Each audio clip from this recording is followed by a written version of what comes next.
నమస్కారం అండి భరత్ గారు. నమస్తే. జగన్ ఎక్కడికి బయటికి వెళ్తున్నా జనాలు జనాలు జనాలు చాలా ఎక్కువ సంఖ్యలో చూస్తూ ఉన్నాం. అది మొన్న హైదరాబాద్లో కావచ్చు, నిన్న రాప్తాడ్లో జరిగిన పెళ్ళి కావచ్చు. అసలు ఇంత జనాలు రావడానికి మెయిన్ కారణం ఏంటి? అదే ఇంత జనాలు వస్తుంటే ఆ జనాలు ఓట్లుగా కన్వర్ట్ అవ్వలేదా? ఎందుకు అసలు వైసీపీ ఓడిపోయింది కన్వర్ట్ అవ్వక? అంటే జగన్మోహన్ రెడ్డి ఎక్కడికి వెళ్ళినా జనాలు వస్తున్న మాట వాస్తవమే. ఓకే, జనాలు కనిపిస్తున్నారు. ఆయనతో అంటే తమ గురించి తాము చెప్పుకోవడానికి కూడా ప్రయత్నం చేస్తున్నారు. ఓకే, ఈ ప్రయత్నాలు ఎందుకు జరుగుతున్నాయి? నిజంగానే అన్రెస్ట్ ఉందా? కూటమి పాలన పట్ల ప్రజలలో ఉన్నటువంటి వ్యతిరేకత ఇలా కనిపిస్తోందా ఓకే అనేది ఒక కీలకమైన ప్రశ్న. నిజానికి చాలా ఏరియాల్లో చంద్రబాబు నాయుడు ప్రభుత్వం పర్టికులర్గా వ్యవసాయ రంగంలో చేస్తున్నటువంటిది ఏమీ లేదు. ఓకే, అంటే వరదలు వచ్చినప్పుడు పొలాల్లోకి వెళ్ళి రైతుల్ని పరామర్శించడం లాంటి కార్యక్రమాలు చేశారు, కానీ నిజానికి వాళ్ళకి సబ్సిడీలు ఇవ్వటంలో కానీ లేకపోతే సపోర్టుగా ప్రభుత్వం వైపు నుంచి సహాయం చేయటము అనే విషయంలో జగన్మోహన్ రెడ్డి పరిపాలన కాలంలో జరిగినంత పరిస్థితి, తీసుకున్న చొరవ తెలుగుదేశం హయాంలో అంటే తెలుగుదేశం నాయకత్వంలో నడుస్తున్నటువంటి ఎన్డీఏ ప్రభుత్వ పాలనలో అది కనిపించట్లేదు. అది నేరుగానే రైతులు మాట్లాడుతున్నారు బయట. ఈ మాట్లాడుతున్న పరిస్థితులు, అలాగే జగన్మోహన్ రెడ్డి ఓడిపోవాలి అని జనం కోరుకున్నారా అనేది కూడా ఒక ప్రశ్న. రెండోది, చంద్రబాబు నాయుడు గారు ఈయన ఎల్పిజి ఏజెంట్ అంటే లిబరలైజేషన్, ప్రైవేటైజేషన్, గ్లోబలైజేషన్, ఈ మూడిటికి ఆయన బ్రాండ్ అంబాసిడర్. ఒక రకంగా ఆయన జీవితం మొదలైందే అంటే ఆయన ముఖ్యమంత్రిగా ఆయన ప్రయాణం మొదలైందే మార్కెట్ ఎకానమీ ప్రవేశించిన తర్వాత ఆయన ముఖ్యమంత్రి అయ్యాడు 95లో. 91లో మన దేశంలోకి మార్కెట్ ఎకానమీ ప్రవేశించింది. 95లో ఈయన ముఖ్యమంత్రి అయ్యాడు. కరెక్ట్గా 94 టైంకి వేగం పుంజుకున్నటువంటి మార్కెట్ ఎకానమీని ఆయన అందిపుచ్చుకున్నాడు. ఆ అందిపుచ్చుకోవడం అనే దాని వలన ఆయన ప్రైవేటైజేషన్ పట్ల ఆయనకు విపరీతమైన మక్కువ. అలాగే ఆయన ఉద్దేశంలో అభివృద్ధి అంటే ఏమిటంటే పెట్టుబడులు తీసుకురావాలి, పరిశ్రమలు పెట్టాలి, ఇది ఒకటే అభివృద్ధి, ఇంకేమీ కాదు. ఇంకేం చేయకపోయినా మనం పర్వాలేదు, పెట్టుబడులు తీసుకొచ్చాం. అందుకని ఆయన ప్రతి ఉపన్యాసంలోనూ ఆ కంపెనీతో అగ్రిమెంట్ చేసుకున్నాం, ఈ కంపెనీతో ఎంఓయూ కుదుర్చుకున్నాం, ఇలా చెప్తూ ఉంటాడు. ఇలా ప్రతి ప్రభుత్వము కూడా అనేక ఎంఓయూలు కుదుర్చుకుంటూ ఉంది. నిన్న విజయసాయి రెడ్డి గారి మాటల్లో కూడా దొర్లింది. అంటే తెలుగుదేశం హయాంలో అనేక ఎంఓయూలు కుదుర్చుకుంటున్నారు, జగన్మోహన్ రెడ్డి గారి కాలంలో కూడా కుదుర్చుకోవడం జరిగింది. కాకపోతే ఏవి మెటీరియల్ కావడం లేదు, మెటీరియలైజ్ అయ్యేవి చాలా తక్కువే ఉంటాయి. కానీ ఈయన ప్రమోట్ చేసుకుంటున్నాడు విషయాన్ని, ఆయన చేసుకోలేకపోయాడు అని కూడా మాట్లాడాడు ఆయన. కాబట్టి చంద్రబాబు నాయుడు గారికి ఇది తెలుసు, ఈ హడావిడి తెలుసు. దీంతో పాటు ఈ వస్తున్నటువంటి కార్పొరేట్ కంపెనీలకి ఇవ్వటానికి ల్యాండ్ ఉండాలి, గవర్నమెంట్కి ఒక మెయిన్ ల్యాండ్ బ్యాంక్ ఉండాలి అనేది ఆయన ప్రోగ్రాం. ఈ ల్యాండ్ బ్యాంక్ కోసం అని చెప్పి ఆయన ఎక్కడున్న భూమిని లాక్కుని ప్రభుత్వం కంట్రోల్లో పెట్టుకుంటున్నాడు. అందులో భాగంగానే అమరావతికి అదనంగా ఇన్ని వేల ఎకరాలు కావాలని అడిగాడు. మళ్ళీ 40,000 ఎకరాలు కావాలి నాకు అని అడిగాడు. దాంతో జనాలు కొంచెం కన్ఫ్యూజ్ అవుతున్నారు. ఇదేమిటి గొడవ, ఈయనేదో మెయిల్ చేస్తాడు అనుకుంటే వచ్చి మన భూములకు ఎసరు పెడుతున్నాడేమో అనేటువంటి డౌట్లు ఉన్నాయి. అవును. అలాగే వైజాగ్లో ఆయన గూగుల్ డేటా సెంటర్ తీసుకొస్తాను ఇవన్నీ చెప్తున్నాడు. అది బిజినెస్ హబ్గా డెవలప్ చేస్తాను అని చెప్తున్నాడు. అవును, వైజాగ్ని. గతంలో జగన్మోహన్ రెడ్డి చెప్పింది అదే కదా. జగన్మోహన్ రెడ్డి గారు చెప్పింది ఏంటంటే ఆయన కార్యనిర్వాహక రాజధాని అనేటువంటి ఒక ట్యాగ్ ఇచ్చాడు దానికి. ఓకే, అంటే సెక్రటేరియట్ అక్కడికి వెళ్ళిపోతుందని, పాలన మొత్తం. అంటే ఇక్కడేమో శాసన రాజధాని ఉంటుంది అమరావతిలో, న్యాయ రాజధాని కర్నూలు అవుతుంది ఆయన లెక్క ప్రకారం. ఈ కర్నూలు న్యాయ రాజధాని అనేది సుప్రీంకోర్టు నువ్వు చెప్పింది, అది ఆగిపోయింది. ఓకే. కానీ ఈ శాసన రాజధాని, కార్యనిర్వాహక రాజధాని అనే పాలనా రాజధాని అది వైజాగ్ అవుతుంది అనే ఉద్దేశంతో ఆయన నిర్మించినటువంటి ఇళ్ళు, ప్రభుత్వం నిర్మించినటువంటి ఇళ్ల మీద కూడా బోల్డ్ స్పెక్యులేషన్ నడిపారండి. ఓకే. అందులో ఆయన ఉండటం కోసం సకల సౌకర్యాలు ఏర్పాటు చేసుకున్నాడు. అది భూలోకంలో ఉన్నటువంటి ఇంద్రుడి సభలా ఉంది, ఇలా రకరకాల వ్యాఖ్యానాలన్నీ చేశారు. సరే, ఇప్పుడు వాటిని ఎలా వాడతారు అనేది వాళ్ళ ఇష్టం. కానీ అక్కడ జరుపుతున్నటువంటి, అంటే గూగుల్ డేటా స్పేస్ అంటున్నాడు ఆయన, రకరకాల ఇన్వెస్ట్మెంట్లు పట్టుకొస్తాను వైజాగ్కి అంటున్నాడు. అవును. వైజాగ్ చుట్టుపక్కల గ్రామాల ప్రజలందరూ గుండెల్లో రైళ్లు పరిగెడుతున్నాయి. అంటే ఈయన ఎవరి భూమి అయినా ప్రొక్యూర్ చేసేస్తాడు ఇప్పుడు ల్యాండ్ పుల్లింగ్ అనేటువంటి పేరుతో. ఓకే. ఈ ప్రొక్యూరింగ్ మొదలు పెట్టేస్తే ఏమిటి పరిస్థితి అంటే, జనరల్గా మన దేశంలో అభివృద్ధి అంటే ఈ నమూనా సెట్ అయిపోయి చాలా కాలం అయింది. దానివల్ల జనాలు చాలా నష్టపోతున్నారు. ఎందుకు నష్టపోతున్నారంటే, ఇక్కడ ఉపాధి అవకాశాలు మెరుగవుతాయని చెప్తారు వీళ్ళు మొదట. అవును. ఒక ఫ్యాక్టరీ పెట్టారు ఒక ఏరియాలో, ఒక రూరల్ ఏరియాలో జనాల దగ్గర నుంచి భూములు తీసుకుని ఒక కంపెనీకి ఇచ్చారు. ఏదో ఒక మ్యానుఫ్యాక్చరింగ్ యూనిటే కావచ్చు అది. ఓకే. కానీ దానిలో స్కిల్డ్ లేబరు, లేకపోతే దానిలో ఇంజనీర్లు, లేకపోతే హై ఎండ్లో పనిచేసేటువంటి టెక్నోక్రాట్స్, వాళ్ళకి ఇచ్చినటువంటి ప్రాధాన్యత స్థానిక ప్రజలకి ఇస్తారా అనేది ప్రశ్న. వీళ్ళు ఏ ఉద్యోగాలు చేస్తారు దానిలోకి వెళ్ళి? టేబుళ్ళు తుడిచే ఉద్యోగాలు, టాయిలెట్లు తుడిచే ఉద్యోగాలు చేస్తారు. అవును. గేట్లు తీసే ఉద్యోగాలు చేస్తారు, టీలు కాచే ఉద్యోగాలు, టీ కప్పులు అందించే ఉద్యోగాలు చేస్తారు. అలా కాకుండా ఈ ఏరియాలో ఈ ఇండస్ట్రీ తీసుకురావడానికి నేను ప్రయత్నం చేస్తున్నాను.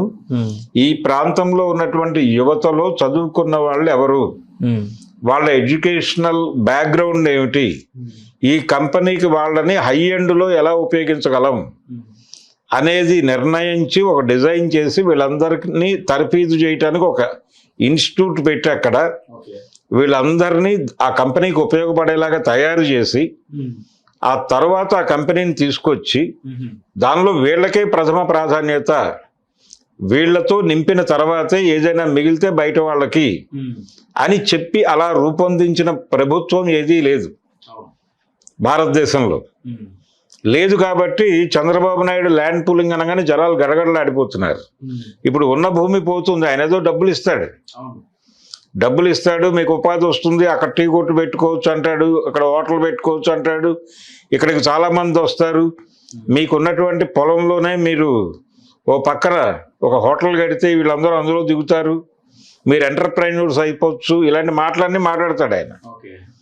కానీ ఫైనల్గా ఏం జరుగుతుందంటే ఆ డబ్బులు ఇస్తాడు ఆయన, కొంత డబ్బులు ఇస్తారు, ఏదో ఉపాధి ఏర్పాటు చేసుకోవడానికి ఒక కమర్షియల్ స్పేస్ ఇస్తారు, ఆ కమర్షియల్ స్పేస్ ఇంకెవడో టేక్ ఓవర్ చేస్తాడు, వాడు కూడా వీళ్ళకి డబ్బులు ఇస్తాడు.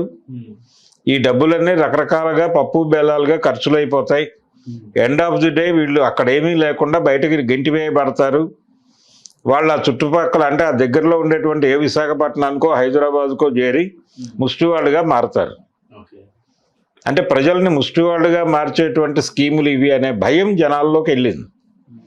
దాంతో ఈయన అభివృద్ధి మంత్రము, ఈయన ఏమి అంటే ఏ రకంగానూ ఆదుకోని పరిస్థితి, నేను ప్రపంచాన్ని బాగు చేస్తున్నానని మాట్లాడుతున్న గొడవ, ఈ ల్యాండ్ పూలింగ్ పిచ్చి, ఇవన్నీ చూసి జనాలు సఫర్ అవుతున్నటువంటి సందర్భంలో జగన్మోహన్ రెడ్డి వైపు ప్రజలు కొంచెం చూస్తున్న మాట వాస్తవం. అందుకని జనాలు వస్తున్నారు. జగన్మోహన్ రెడ్డి బయటకు వస్తే జనం కాంట్రాక్ట్ అవడానికి ట్రై చేస్తున్నారు. తమ సమస్యలు ఆయనకు చెప్పుకుంటే ఏదైనా మాట్లాడతాడేమో అనే అభిప్రాయం జనంలో ఉంది. అది ఇలా కనిపిస్తోంది. ఇది అంటే ఒక అంశం జనం ఆయన దగ్గరికి రావడానికి. రెండో అంశం ఏంటంటే, ఇంతమంది జనాలు వస్తున్నప్పుడు ఎందుకు ఓడిపోయాడు ఆయన మొన్న? ఆయన ఈ జనాల వలన ఓడిపోయాడు అనుకోవడం భ్రమ. అసలు ఏపీలో ఆ రకమైనటువంటి నెంబర్ రావటానికి అంటే ఆ స్థాయికి వైఎస్ఆర్సీపీని పడేసింది కేవలం జనం కాదు, ఎలక్షనీరింగ్ అనే పేరుతో జరిపినటువంటి ఒక మాయాజాలం. ఆ మాయాజాలంలో 2 పద్ధతులు అనుసరించారు వాళ్ళు. Okay. అది యాంత్రిక విజయము, తాంత్రిక విజయం. యాంత్రికము తాంత్రికము రెండింటినీ నడిపారు. అంటే జగన్మోహన్ రెడ్డి ఇంకొకసారి గెలిస్తే ఈ రాష్ట్రం ఏమైపోతుందో తెలుసా? సోమాలియా అయిపోతుంది, శ్రీలంక అయిపోతుంది. శ్రీలంక కంటే సోమాలియా అయిపోతుంది అనేదే ఆకలి రాజ్యం కాబోతోంది. ఏపీ అనేది చరిత్రలో ఉండదు, ఇక్కడ నుంచి మొత్తం వలస వెళ్ళిపోతారు అనేటువంటి ఒక నేరేటివ్ ని విపరీతంగా ప్రమోట్ చేశారు. ఏంటి ఇది తాంత్రికమా? ఇది తాంత్రికం. విపరీతంగా జనాల బుర్రల్లోకి ఇంజెక్ట్ చేశారు. విస్పరింగ్ క్యాంపెయిన్ అంటారు. చెవి కింద జోరీగలాగా ప్రచారం చేశారు. జగన్మోహన్ రెడ్డి మళ్ళీ గెలిస్తే ఆంధ్రప్రదేశ్ అనేది ప్రపంచ పటంలో ఉండదు అన్న పద్ధతిలో ఈ ప్రచారంతో పాటు అమరావతి కాకుండా ఈయన 3 రాజధానులు అన్నాడు, అభివృద్ధి వికేంద్రీకరణ అన్నాడు. ఈ వికేంద్రీకరణ వెనకాల అమరావతి ప్రాంతాన్ని పూర్తి స్థాయిలో సర్వనాశనం చేయటం, దాంతో పాటు ఇతర ప్రాంతాలను కూడా సర్వనాశనం చేయటం జరుగుతుంది. అదేదో అమరావతిని సెంటర్గా చేసుకుని డెవలప్మెంట్ ఎలా చేయాలని ఆలోచించకుండా ఇలా డైవర్సిఫై అయిపోతున్నాడు. ఈయన కావాలని చేస్తున్నాడు. ఇది వైజాగ్లోను ఇతర ప్రాంతాల్లోనూ ఆయన ఇంతకు ముందు కొనిపెట్టుకున్నటువంటి భూములకి ధరలు తీసుకురావడానికి గోలంతా చేస్తున్నాడు. ఇలాంటి ప్రచారం విపరీతంగా నడిపారు. ఇలా ప్రతి కదలిక వెనకాల విస్పరింగ్ క్యాంపెయిన్ అనేది విస్తృతంగా చేస్తూ వచ్చారు. అలాగే జగన్మోహన్ రెడ్డి చాలా మందిని తనతో కలవలేని పరిస్థితి కల్పించాడు. పర్టికులర్గా ఎమ్మెల్యేలకి వీళ్ళందరికీ యాక్సెస్ ఇవ్వలేదు ఆయన. అది కొంత ఇబ్బంది పెట్టిన మాట వాస్తవం. జిల్లా అధ్యక్షులు కూడా ఆయనతో ఇంటరాక్ట్ అవటానికి పబ్లిక్ మీటింగుల్లోనే ఒక్కసారి జగన్మోహన్ రెడ్డి గారిని మాకు కల్పించడం పబ్లిక్ మీటింగుల్లో మినిస్టర్లను అడిగిన పరిస్థితి ఉంది. ఇవన్నీ వాళ్ళు వాడుకున్నారు. వాడుకుని రకరకాల ప్రచారాలు, ఆయన పనేం లేదు, ఆయన ఇంట్లో కూర్చుని పబ్జీ ఆడుకుంటూ ఉంటాడు, ఇలాంటివన్నీ స్పెక్యులేట్ చేశారు. సరే, ఆయనకు ఒక మోడల్ ఉంది. అంటే మనం డబ్బులు ఇస్తున్నాం జనాలకి నేరుగా, మేట నొక్కుతున్నాం, మీ అకౌంట్లో డబ్బులు పడుతున్నాయి కదా అనేవాడు ఆయన మాట్లాడితే. ఈ మేట నొక్కటము, డబ్బులు పట్టము, వాలంటీర్లు వెళ్ళి వాళ్ళకి కావాల్సిన పనులు చేయటం, ఇంకేంటి కావాలి జనాలకి, కాబట్టి జనం నాతోనే ఉన్నారనేటువంటి భ్రమలో ఈయన ఉన్నాడు. ఇలా ఉండగా ఈయన ఎవరెవరికైతే సంక్షేమం చేస్తున్నాడో అదంతా కూడా ఓపెన్ గా చెప్పేసుకున్నాడు. ఆయన తన ఓట్ బ్యాంక్ సీక్రెట్ని రోడ్డు మీద పెట్టాడు జగన్మోహన్ రెడ్డి. నా ఎస్సీలు, నా ఎస్టీలు, నా బీసీలు, నా మైనారిటీలు అని. ఈ ఓట్ బ్యాంక్ సీక్రెట్ని ఎప్పుడైతే ఆయన మార్కెట్లో చెప్పాడో ఆ ఏరియాని కంట్రోల్లోకి ఎలా తీసుకోవాలి అనే మెకానిజం తెలుగుదేశం పార్టీ నాయకత్వంలో, చంద్రబాబు గారి నాయకత్వంలో మొదలైపోయింది. మొదలైపోయి పనులకి పిలవడం మానేశారు చాలా ప్రాంతాల్లో. ఎందుకు పిలవట్లేదు మమ్మల్ని పనులకి అంటే, మీకు ఎలాగూ ముఖ్యమంత్రి గారు బోల్ డబ్బులు వేస్తున్నాడు కదా, తెల్లారు లేస్తే నా ఎస్సీ నా ఎస్టీ అంటున్నాడు కదా ఆయన, ఇంకెందుకు మీకు పనులు, హాయిగా ఆయన ఇచ్చిన డబ్బులు పెట్టి తిని పడుకోక ఇంట్లో అని చెప్పి మేము బీహార్ నుంచి తెచ్చుకుంటాం మనుషుల్ని, ఇలా హెరాస్ చేయటం మొదలుపెట్టారు. అయ్యా ఇలా కాదు, మాకు కూడా పనులు ఇవ్వండి అంటే, మరేమిటి మీరు ఓట్లు ఆయనకే వేస్తారు కదా, మేము పనులు ఇచ్చి అక్కడ దాకా వెళ్ళింది. అంటే ఈ ఓటు బ్యాంక్ ఏదైతే తన సూట్ కేసులో పెట్టుకున్నాను అనుకున్నాడు ఆయన, ఆ సూట్ కేసు కింద నుంచి కన్నం వేశారు వీళ్ళు. కన్నం వేసి ఆ ఓట్లను లాగేశారు కొంతవరకు. ఇది ఒక గొడవ. ఈ గొడవతో పాటు యాంత్రిక విజయం, చాలా ప్రాంతాల్లో ఈవీఎంలను వాళ్ళు హ్యాక్ చేసి మేనేజ్ చేసి ఏ గుర్తుకి ఓటేసినా అది వాళ్ళు అనుకున్నటువంటి గుర్తుకి డైవర్ట్ అయ్యే పద్ధతిలో నడిపారు. ఇది జరగదు, ఇది అసాధ్యము అని చాలామంది మాట్లాడారు. పైగా ఇంటర్నెట్ లేకుండా అది సాధ్యం కాదు. నెట్ కనెక్టివిటీ ఉండదు దానికి ఈవీఎంకి. సో ఇది ఇల్లాజికల్ మాటలు, ఇది ఇల్లాజికల్ విమర్శ అని చెప్పి కూడా చాలామంది జ్ఞానులు మాట్లాడారు. కానీ నేరుగా కంపెనీల వాళ్ళే ఏదో ఒక సందర్భంలో మాట్లాడుతూ ఇది హ్యాకబుల్లే అని చెప్పేశారు. ఇప్పుడు ప్రపంచం అంతా జరుగుతోంది. ఇది మాత్రమే కాదు, ఓట్ చోరీ అనేటువంటి కార్యక్రమం కూడా విజయవంతంగా జరిపారు ఏపీలో. ఓట్ చోరీ అంటే వాళ్ళే క్రియేట్ చేస్తారు ఓట్లు, ఇది జరిగింది.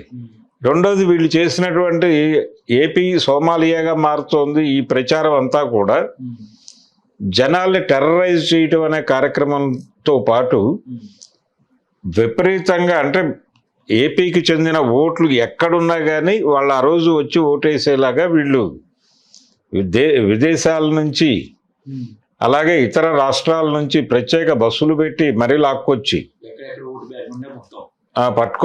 పట్టుకొచ్చే క్రమంలో వాళ్ళని ప్రోగ్రామింగ్ చేసి ఆ కార్యక్రమం కూడా విజయవంతంగా, అంటే ఎట్టి పరిస్థితుల్లోనూ గెలవాలి, జగన్ని రానివ్వకూడదు అనే పద్ధతిలో వాళ్ళు వ్యవహరించారు.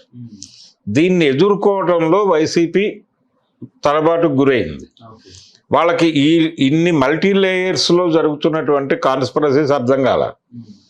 హైదరాబాదులో ఇక్కడ ఐటీలో ఉన్నటువంటి ఎంప్లాయీస్ అందరూ ఒక సమావేశం పెట్టుకుని చంద్రబాబు నాయుడిని గెలిపించాలి, తిరిగి ఏపీలో సీఎంగా మార్చాలి అని ఇక్కడ సమావేశాలు పెట్టుకుని మరీ మాట్లాడుకున్నారు. అంటే సైబరాబాదు నిర్మించింది చంద్రబాబు నాయుడే, అసలు ఈ ప్రపంచానికి కంప్యూటర్ని పరిచయం చేసిందే చంద్రబాబు నాయుడు అన్న లెవెల్లో మాట్లాడారు. 73 నుంచి ఇక్కడ కంప్యూటర్ ఇన్స్టిట్యూట్లు ఉన్నాయనే విషయం ప్రపంచం మర్చిపోయింది. కంప్యూటర్ మెయింటెనెన్స్ సర్వీసెస్ సెంటర్ అని ఇక్కడ కేంద్ర ప్రభుత్వ నాయకత్వంలో ఏర్పడి తర్వాత టాటా కంపెనీలో మెర్జ్ అయింది. అది ఇది కాంగ్రెస్ హయాంలోనే జరిగింది. తర్వాత ఇక్కడ ఈ హైటెక్, ఇది ఇప్పుడు హైటెక్ సిటీ అనేటువంటి కాన్సెప్ట్ని ఎమర్జ్ చేసినది, దానికి శంకుస్థాపన చేసింది వీళ్ళు కాంగ్రెస్ పార్టీ హయాంలో జరిగింది. అది చంద్రబాబు గారికి సంబంధం లేదు, జనార్దన్ రెడ్డి గారి నాయకత్వంలో జరిగినటువంటి కార్యక్రమం అది. ఈయన నెమ్మదిగా అది తన ఖాతాలో వేసేసుకుని అసలు ఐటీ అనగా చంద్రబాబు, ఇన్ఫర్మేషన్ టెక్నాలజీ ఆయనే పుట్టించాడు అనే పరిస్థితి తీసుకొచ్చారు. ఇలాంటి ప్రచారాలు చేసుకోవడంలో ఆయన సిద్ధహస్తుడు. ఓకే, అంటే లేని విషయాన్ని ఉన్నదిగా మాట్లాడటము, ఎవరైనా కాదు అంటే వాళ్ళ మీద పడి దాడి చేయడం, బుకాయించటము, ఇలాంటి కార్యక్రమాలు చేయటంలో ఆయన సిద్ధహస్తుడు. ఇవన్నీ ప్రయోగించి ఆయన రకరకాల ఏరియాల్లో యాంటీ జగన్ ప్రాపగాండా అనేది చాలా విస్తృతంగా నరానికి ఎక్కించటం అనే ప్రోగ్రాం విజయవంతంగా నడిపాడు. ఇదంతా కలిసి, దీంతో పాటు యాంత్రికత కూడా కలిసి వాళ్ళు ఓడించారు. ఇది కేవలం జనం నుంచి వచ్చిన ఓటమి కాదు వైఎస్ఆర్సీపీకి. ఆ విషయం ఇప్పుడు ఆయన వచ్చిన ప్రతిసారి జనం రోడ్డు మీదకి రావటం అనేది అర్థమవుతోంది. దీన్ని ఎలా మేనేజ్ చేస్తున్నారు వీళ్ళు జనాన్ని పోగేస్తున్నారు, జనాన్ని పోగేసి షో చేస్తున్నారు.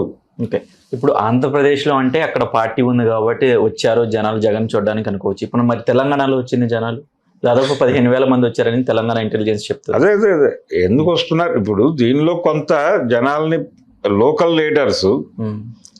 లీడర్స్ తమ బాధ్యతగా తీసుకుని, ఇక్కడ తెలంగాణలోనే ఇక్కడైనా అక్కడైనా ఇక్కడ కూడా పార్టీకి సంబంధించిన రూట్స్ ఉన్నాయి, ఉన్నాయి. ఆ సెల్స్ యాక్టివేట్ అయినాయి. వచ్చినప్పుడు యాక్టివేట్ అయి తమ ఉనికిని చాటుకోవడం అనే కార్యక్రమం ఒకటి నడిచింది. దాంతో పాటు ఏపీలో జరుగుతున్నటువంటి ఇబ్బందికర పరిస్థితుల తాలూకా ప్రభావానికి గురైనటువంటి పిల్లలు ఇక్కడ ఉన్నారు. తల్లిదండ్రులు అక్కడ, పిల్లలు ఇక్కడ ఉన్నటువంటి పరిస్థితి ఉంటుంది కదా. ఇక్కడ నుంచి అనేక బస్సుల్లో వెళ్ళి ఓట్లేసిన జనాలు ఉన్నారు కదా ఇక్కడ. వాళ్ళల్లో ఉన్నటువంటి వ్యతిరేకత కూడా టువర్డ్స్ జగన్మోహన్ రెడ్డి మారటం వల్ల ఆ పెద్ద నెంబర్ కనిపించింది. వీళ్ళు ప్రయత్నం కొంత ఉంటుంది ప్రతి చోట. ఈ ప్రయత్నానికి తోడు స్వచ్ఛందంగా వస్తున్నటువంటి వాళ్ళు కూడా ఉన్నారు. ఓకే. ఈ రెండు కలగలిసి ఒక బిగ్ నెంబర్ కనిపిస్తుంది ప్రతి చోట. ఈ బిగ్ నెంబర్ కనిపించినప్పుడల్లా వీళ్ళందరూ ఓట్లు వేసారా, మరి ఇంతమంది ఓట్లు వేయాలి కదా, వేయకపోవడం వల్ల కదా పార్టీ ఈ పరిస్థితుల్లో ఉంది ఇప్పుడు అని ప్రపంచం మాట్లాడేసుకుంటోంది. అవును. కానీ జనాలు తెలుసుకోవాల్సిన విషయం ఏంటంటే ప్రజలతో సంబంధం లేకుండానే, అంటే ఓటర్తో సంబంధం లేకుండా ఓట్లని నడిపించటం అనేది ఎన్డీఏ పర్టికులర్గా భారతీయ జనతా పార్టీ నాయకత్వంలో దాన్ని ప్రతి చోట వాళ్ళు నడుపుతున్నారు. ఆ నడపటం వలన వాళ్ళు ప్రతి ఎన్నికల్ని శాసించగలుగుతున్నారు. నిన్న జరిగినటువంటి బీహార్ ఎన్నికల్లో కూడా అవును గెలుపు మాదే అని చెప్పి గెలిచారు వాళ్ళు. కాకపోతే 24 ఎన్నికల్లో 2-3 రాష్ట్రాల్లో మాత్రమే ప్రయోగం చేశారు వాళ్ళు. అందులో ఒకటి ఏపీ, రెండోది ఒరిస్సా. ఈ 2 చోట్ల కూడా యాంత్రికత విపరీతంగా నడిచింది అనేది ప్రపంచానికి అర్థమైంది. ఓకే. అలా జనంతో సంబంధం లేని ఎన్నికలు జరపడం వల్ల మేము ఓటు వేసాం కదా, అయినా ఇతను ఓడిపోయాడు ఏమిటి అనేటువంటి ఒక సింపతి ఉంది జనాలకి. అది కూడా వర్కౌట్ అయ్యి రోడ్డు మీదకి వస్తున్నారు. ఓకే. ఇది ఇలా అనుకుంటే జెడ్పీహెచ్ఎస్ ఎన్నికల్లో పులివెందల్లో యాంత్రికత, అదే మీరు ఏదైనా అంటున్నారు ఈవీఎంస్ అనేది యూజ్ చేయలేదు, మరి ఎక్కడ ఎలా ఓడిపోయారు జగన్మోహన్ రెడ్డి? జగన్మోహన్ రెడ్డి ఎక్కడ ఓట్ మేనేజ్మెంట్ ఉంటుందిగా మాకు. మేము ఈవీఎంలు లేకపోయినా మేము మేనేజ్ చేయగలం. ఎలా ఎలా ఏమిటి నేను చెప్పాను ఇందాక. ఇప్పుడు రాహుల్ గాంధీ రోడ్డు మీదకి వచ్చి ఏం మాట్లాడుతున్నాడు, ఒకే ఇంట్లో 200 ఓట్లు ఉంటాయి, వాళ్ళు అక్కడ ఉండరు కానీ ఓట్లు పడతాయి.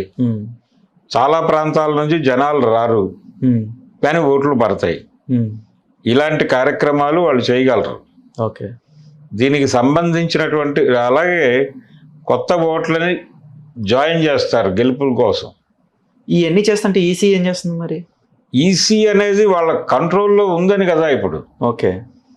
ఈసీ అనేది సెంట్రల్ గవర్నమెంట్ కంట్రోల్లో పనిచేస్తోంది. ఓకే. అది అనేక సందర్భాల్లో ప్రూవ్ అయింది. వీళ్ళు ఎప్పుడు వెళ్ళి డేటా అడిగినా మేము దాన్ని అరైజ్ చేసామనే సమాధానం తప్ప ఇంకోటి రావట్లేదు. ఓకే. ఒకసారి కర్ణాటక వ్యవహారంలో అడిగినప్పుడు ఇదిగో మేము ఇన్ని రోజులు దాటిన తర్వాత అరైజ్ చేస్తాము అనేది మాకు ఉంది, ఒక రూల్ ఉంది కాబట్టి తీసేసాము అని చెప్పారు. ఫుటేజ్, సీసీటీవీ ఫుటేజ్కి సంబంధించి వీళ్ళు అడిగితే ఫైల్స్. ఓకే. ఇంకొకసారి అడిగితే లేదు అసలు మేము ఇవ్వాల్సిన అవసరం లేదు అన్న పద్ధతిలో మాట్లాడారు. ఇలా వ్యవహరిస్తున్నటువంటి ఈసీ చాలా ఓపెన్ గానే వాళ్ళు ప్రభుత్వ అనుకూల వైఖరిని అవలంబిస్తున్నారు.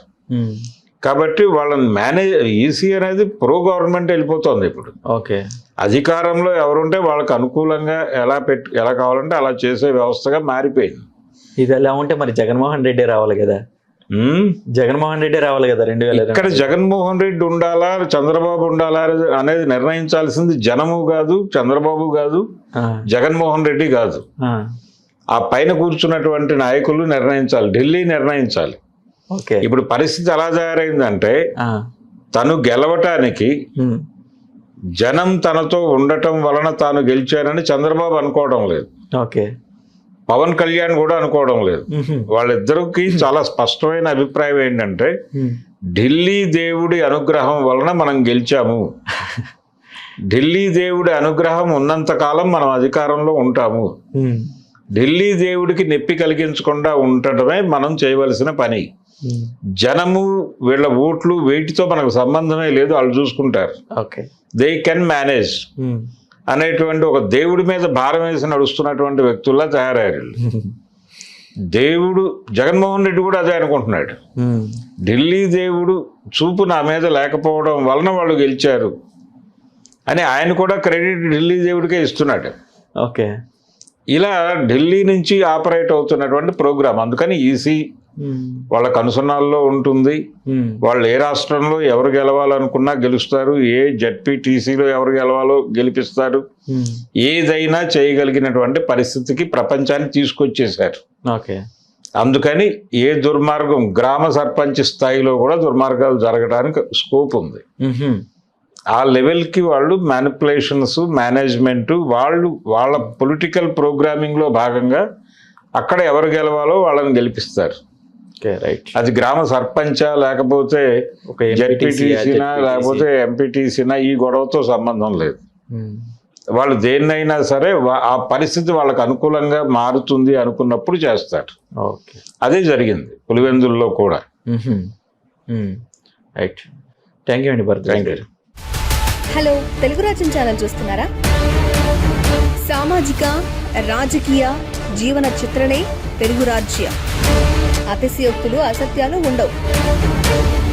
రాజకీయ కోణం కాదు, ప్రజా కోణమే కొలబద్ద. తెలుగు రాజ్యం వీక్షణ మీ ఉత్తమ అభిరుచికి నిదర్శనం.